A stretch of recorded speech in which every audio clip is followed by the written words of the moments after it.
ప్రభు యేసు వర్తమానము వినుమా ప్రియనేస్తమా, విని నీవు ప్రభుని విశ్వసించుమా. వినుమా ప్రియనేస్తమా, విని నీవు ప్రభుని విశ్వసించుమా. Praise the lord. దేవునికి స్తోత్రం. అనుదిన మన్నా అనే ఈ ఆధ్యాత్మిక కార్యక్రమాన్ని చూస్తున్న ప్రియ దేవుని బిడలారా, మన ప్రభువును రక్షకుడునైన యేసు క్రీస్తు అతి శ్రేష్టమైన నామములో మీ అందరికీ శుభాలు వందనాలు తెలియచేయుచున్నాను.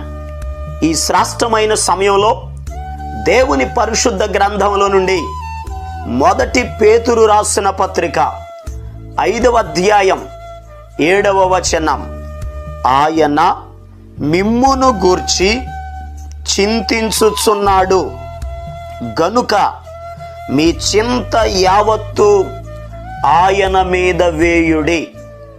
ప్రభునందు ప్రియ దేవుని యొక్క బిడలారా, అపోస్తుడైన పేతురయ్య గారు సంఘములకు ఒక అద్భుతమైన మాటను తెలియపరుస్తూ ఉన్నారు. మీ చింత యావత్తు ఆయన మీద వేయుడి.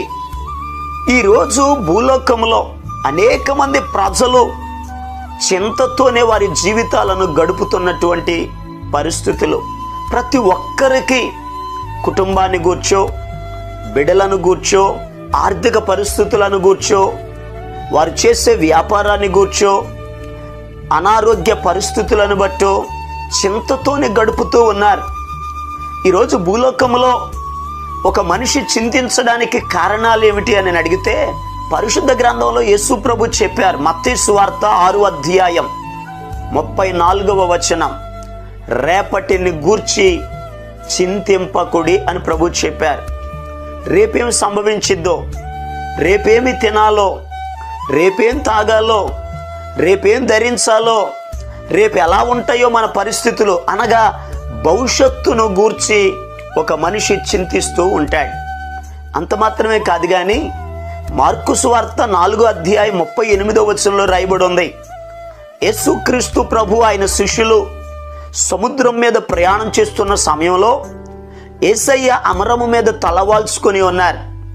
ఆ సమయంలో తుఫాను వచ్చింది, వర్షం పడుతుంది, అలలు వచ్చి దోణిలో పడుతున్నాయి, వారు అపాయకరమైన స్థితిలో ఉన్నారు. ఆ సమయంలో శిష్యులు వచ్చి యేసు ప్రభుతో మాట్లాడుతున్నారు. ఆయన దోణి అమరమున తలవాల్చుకొని నిద్రించుచుండెను.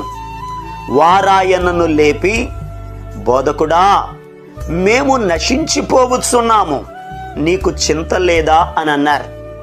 వారు చింతపడడానికి కారణం ఏంటంటే వారు ఎదుర్కొంటున్న సమస్య, వారు ఎదుర్కొంటున్న ఆ ప్రతికూల పరిస్థితులు వారికి చింతను కలుగజేశాయి. నిజమే ప్రియ దేవుని బిడలారా, ఈ భూలోకంలో మనం చింతపడడానికి కూడా కారణాలు ఇవే. బిడల భవిష్యత్తును గురించి, వ్యాపారాన్ని గురించి, మన భవిష్యత్తును గురించి చింతపడుతూ ఉంటాం. మనం ఎదుర్కొంటున్న సమస్యలను బట్టి చింతపడుతూ ఉంటాం. మరి ఇంకొక మాటగా చెప్పాలి అంటే, యేసుక్రీస్తు ప్రభు బేతనీయ గ్రామంలో ఉన్న మార్తా, మరియా, లాజరు గృహానికి వెళ్ళినప్పుడు మార్తా విస్తారమైన పని పెట్టుకుంది. ఆమె తొందరపడుతూ ఉంది. మరియా ఆమె దగ్గరికి వెళ్ళి సహాయం చేయలేదు. ఆమె ఒంటరిగా విడిచిపెట్టబడినప్పుడు మార్తా యేసు ప్రభు దగ్గరికి వచ్చి అంటుంది, అయ్యా, నా సహోదరి నన్ను ఒంటరిగా విడిచిపెట్టింది కదా, నేను ఒంటరిదానిగా కష్టపడి పని చేస్తున్నాను, నీకు చింత లేదా అని అంది. నిజమే ప్రియ దేవుని బిడ్డలారా, మన జీవితంలో అందరూ ఉండి మనం ఒంటరి వారిగా గడుపుతున్న సమయంలో చింతిస్తూ ఉంటాం. ఈరోజు ఏ విషయాన్ని బట్టి అయితే నువ్వు చింతిస్తూ ఉన్నావో వాక్యంలో రాయబడి ఉంది, ఆయన మిమ్మును గూర్చి చింతించుచున్నాడు, మీ చింత యావత్తు ఆయన మీద వేయుడి. ఏ సమస్యను బట్టి అయితే నువ్వు చింతపడుతున్నావో, భవిష్యత్తును గురించి చింతపడుతున్నావో, ఒంటరితనములో ఉండి చింతపడుతున్నావో, నీ చింత యావత్తు ప్రభు మీద వేయండి. ఆయన మీ చింతను తొలగిస్తాడు, మీ బాధలను తొలగిస్తాడు. ఆయన మీకు తోడుగా ఉంటాడు. ఆయన మీకు మంచి భవిష్యత్తు ఇస్తారు. అందుకే అపోస్తులైన పౌలు గారు అంటారు, ఫిలిప్పీలకు రాసిన పత్రిక 4:6 దేనిని గూర్చియు చింతింపకుడి గాని ప్రతి విషయములోనూ ప్రార్థన విజ్ఞాపనల చేత కృతజ్ఞత పూర్వకముగా మీ విన్నపములు దేవునికి తెలియజేయుడి అని అంటున్నారు. ఈరోజు ప్రియ దేవుని బిడ్డలారా, దేనిని గురించి చింతించొద్దు. నీ చింత యావత్తు దేవుని మీద వేసి కృతజ్ఞతాస్తుతులు చెల్లించండి, ప్రార్థన చేయండి. ప్రభు మీ చింతలను తొలగించి ప్రభు మిమ్మల్ని ఆశీర్వదిస్తారు. అలా దేవుడు మీ చింత యావత్తును తొలగించినట్లు మీ కొరకు నేను కూడా ప్రార్థన చేస్తాను. తలలు వంచండి, కళ్ళు మూసుకునండి, ప్రార్థనలు ఏకీభవించండి. మహాపరిశుద్ధుడును ప్రేమ కలిగిన మా పరమ తండ్రి, నీకు వందనాలయ్యా. అయ్యా, ఈ మాటలు వింటున్న అయ్యా నీ బిడ్డలలో ఎవరైతే చింతతో ఉన్నారో, ఎవరైతే సమస్యలతో ఉన్నారో, ఎవరైతే బలహీనతలతో ఉన్నారో, భవిష్యత్తును గురించి ఆందోళన, అయ్యా సమస్యలను గురించి ఆందోళన, ఒంటరితనములో ఎవరైతే ఆందోళన చెందుతూ చింతిస్తూ వేదన చెందుతున్నారో, అయ్యా ప్రత్యేకమైన రీతిలో వారి చింత యావత్తు తొలగిపోవునుగా ఆజ్ఞాపిస్తున్నాను. సమస్యలను తొలగించండి, నీ బిడ్డల జీవితాల్లో మేలు కలుగు చేయండి, సమస్త అవసరతలను మీరే తీర్చండి. మహిమ ఘనత ప్రభావాలు మీరు పొందుకోనమని యేసు క్రీస్తు అతి పరిశుద్ధమైన నామం పేరట ప్రార్థన చేసి అడిగి పొందుకొని ఉన్నాము తండ్రి, ఆమేన్. మన ప్రభు అయిన యేసు క్రీస్తు కృప మీకు తోడుగా ఉండి నడిపించునుగాక, ఆమేన్. ఈరోజు పుట్టినరోజు మరియు పెళ్లి రోజు జరుపుకుంటున్న వారికి సీసలి మన్నా చర్చి తరపున మా కుటుంబ పక్షముగా మీకు శుభాలు తెలియపరుస్తున్నాం. May God bless you. దేవుడు మీకు తోడుగా ఉండి మిమ్మల్ని ఆశీర్వదించునుగాక. దయచేసి గమనించండి, మీ కొరకును మీ కుటుంబం కొరకును దేవుడు మిమ్మలను అభివృద్ధి పరచాలని నిత్యము మేము ప్రార్థన చేస్తున్నాం.